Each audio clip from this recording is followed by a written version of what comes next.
você sabe qual carro realmente cabe no seu orçamento? Se é à vista, se é financiamento, se é consórcio. Você até pode comprar um carro que cabe no financiamento, mas ele não cabe na sua vida financeira. E essa é uma diferença muito importante. Porque pensa, a parcela ela mostra apenas quanto você vai pagar ao banco. Ela não mostra quanto aquele carro vai consumir da sua renda todos os meses. Porque tem combustível, tem seguro, tem o IPVA, tem a revisão, tem a manutenção. E dependendo da sua rotina, ainda tem o estacionamento, o pedágio, os pneus e os outros gastos que você só percebe depois que já comprou. A grande questão é que muita gente faz o caminho contrário. Primeiro a pessoa escolhe o carro, depois ela pergunta quanto que ficou a parcela. E por último, tenta encaixar tudo isso dentro do orçamento. Só que uma compra que começa errada dificilmente vai se ajustar sozinha depois. Ou seja, esse vídeo eu vou te mostrar como descobrir qual carro realmente cabe aí no seu orçamento e depois nós vamos analisar quanto faz sentido pagar à vista, financiar ou entrar em algum consórcio. Porque não existe uma resposta igual para todo mundo. Existe a melhor decisão para a sua realidade financeira. Você concorda? Bom, se você ainda não me conhece, eu me chamo Cássia Silveira, eu sou especialista financeira e ex-gerente de banco.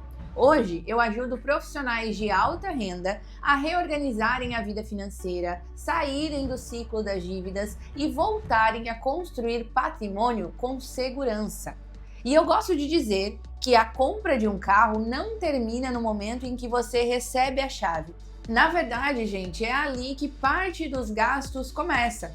Muitas vezes a pessoa conseguiu a aprovação do banco, conseguiu pagar a entrada e saiu da concessionária acreditando que fez um ótimo negócio. Só que quando o restante dos gastos começa a entrar no orçamento, ela percebe que assumiu um compromisso muito maior do que imaginava. Por isso, antes de falar sobre o financiamento, sobre o pagamento à vista ou sobre o consórcio, nós vamos precisar começar pela conta que vem antes de todas essas opções, combinado?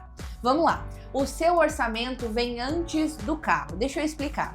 Sempre que um cliente me pergunta qual é a melhor forma de pagamento de um carro, eu não começo falando do financiamento. Eu também não começo falando do consórcio. E nem pergunto primeiro qual é o carro que ela quer ter. Não, eu vou começar olhando para o orçamento. Sim, porque antes de eu decidir como você vai pagar, nós vamos precisar entender quanto esse carro pode consumir da sua renda sem comprometer o restante da sua vida financeira. Então assim, a sequência correta é esta daqui. Primeiro você descobre quanto o carro inteiro pode consumir do seu orçamento. Ok. Depois, nós vamos calcular o quanto ele vai custar de verdade todos os meses. E aí sim, depois a gente escolhe qual a melhor forma de pagamento. Então, quando você começa pelo carro ou pela parcela, você corre o risco de tentar encaixar o orçamento em uma decisão que já nasceu maior que a sua própria capacidade de pagamento, entende? Agora a gente vai falar sobre o erro de olhar apenas a parcela. Vamos colocar isso em um exemplo prático aqui. Imagine que você receba R$10.000 por mês.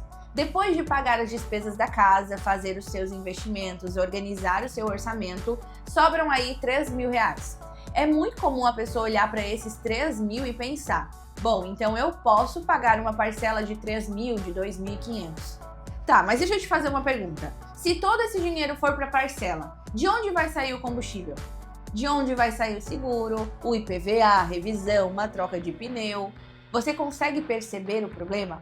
Você está usando todo o dinheiro disponível para pagar apenas uma parte do custo daquele carro, essa é a verdade. Agora imagine que o banco tenha aprovado um financiamento com uma parcela de R$2.500.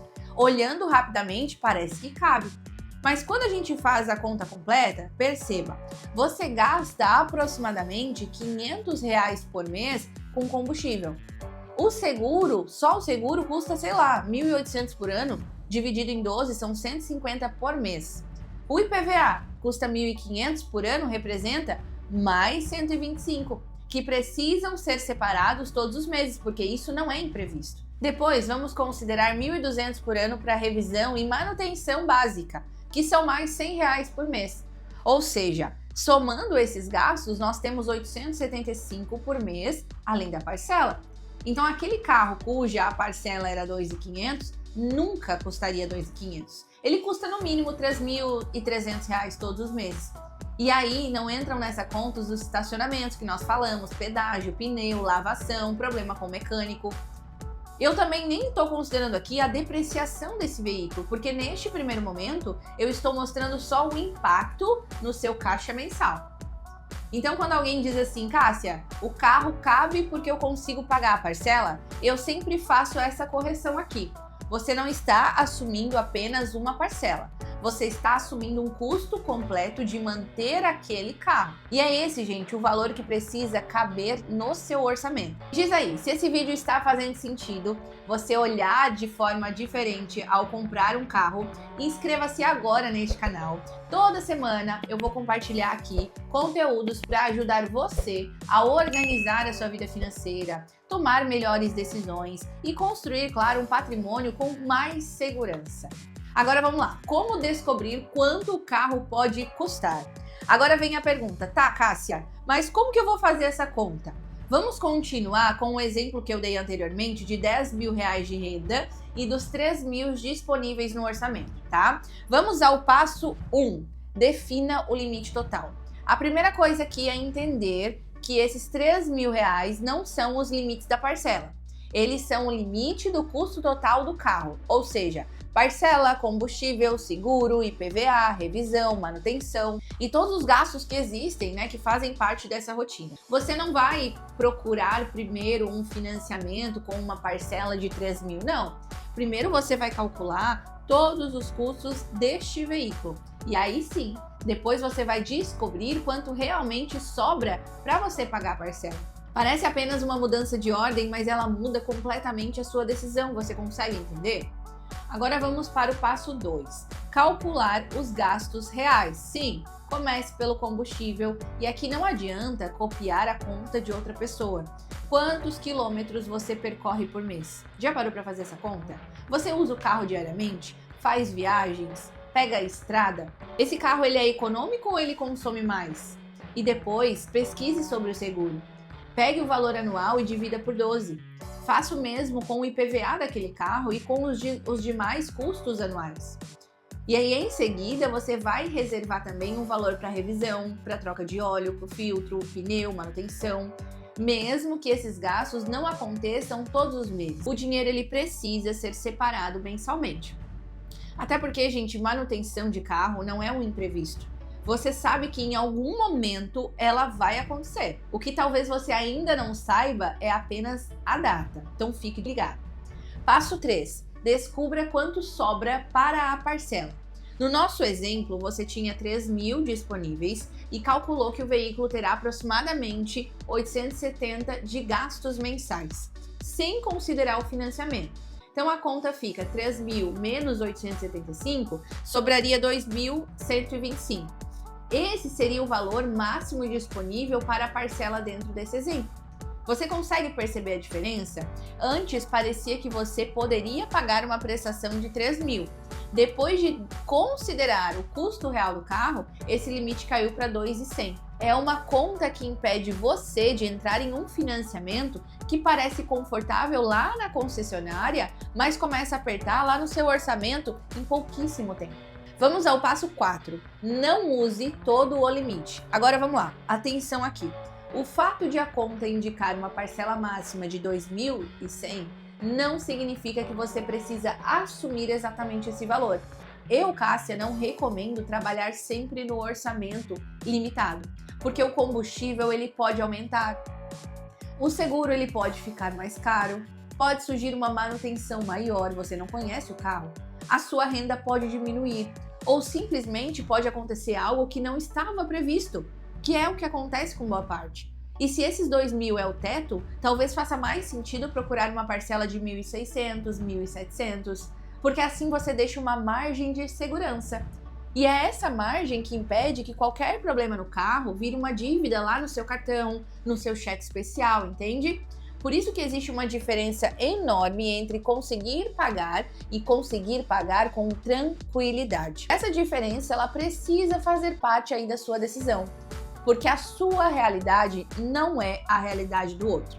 Vamos lá. Quando utilizamos números redondos, a conta ela sempre parece mais simples, não é verdade? Só que na vida real entra a sua renda, a sua despesa, as suas dívidas, os seus objetivos, os planos que você tem para os próximos anos.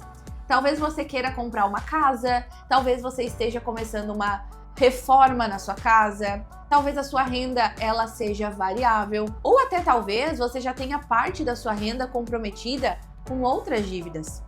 Por isso, gente, a melhor decisão não é copiar o carro, a entrada ou a parcela lá de outra pessoa.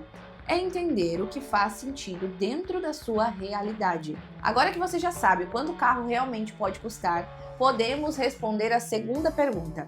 Afinal, é melhor pagar à vista, financiar ou um consórcio? Bom, vamos lá. Essa decisão ela depende principalmente de 3 coisas importantíssimas. Quanto dinheiro você já tem, quanto tempo você pode esperar e quanto cada opção vai custar no final.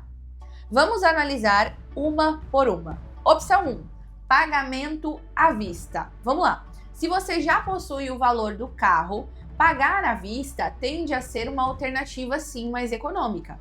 Você não paga os juros de um financiamento e também não assume as taxas de um consórcio. Dependendo, gente, da negociação, ainda pode conseguir um desconto favorável. Só que aqui existe um cuidado importante.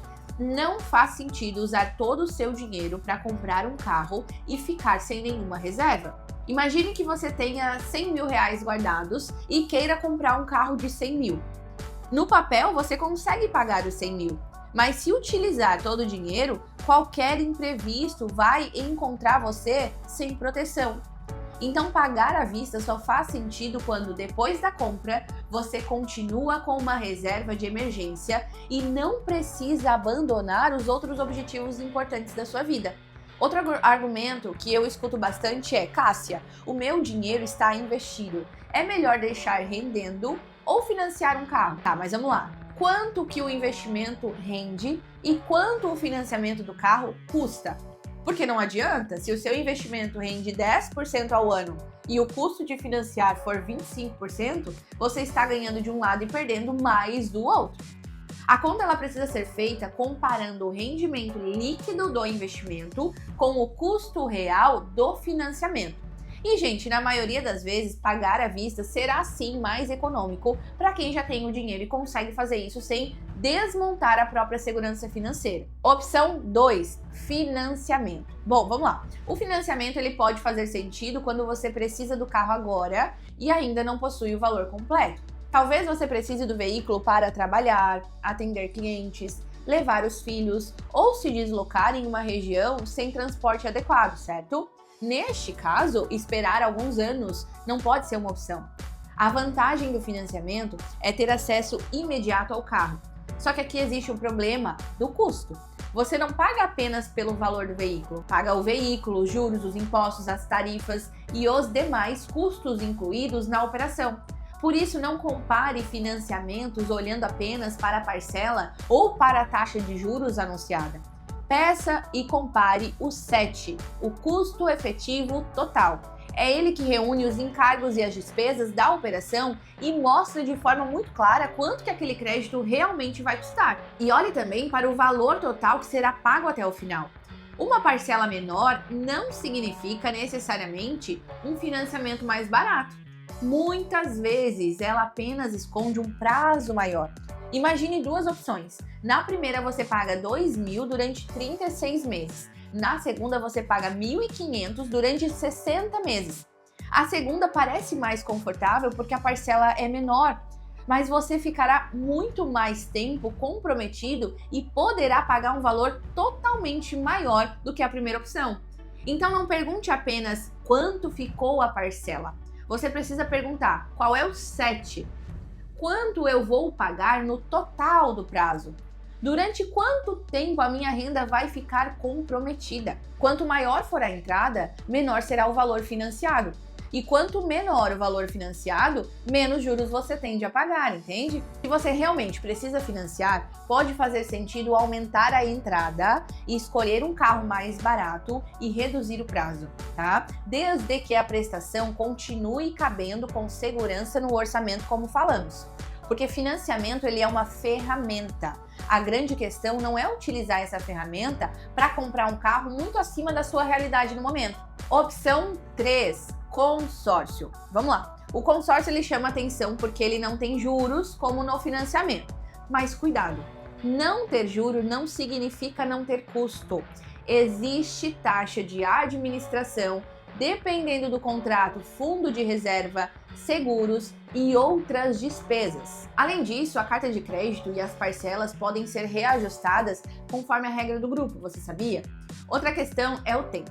No consórcio, você não sabe exatamente quanto vai receber do crédito, porque a contemplação ela pode acontecer por sorteio, por lance e depende da condição do grupo.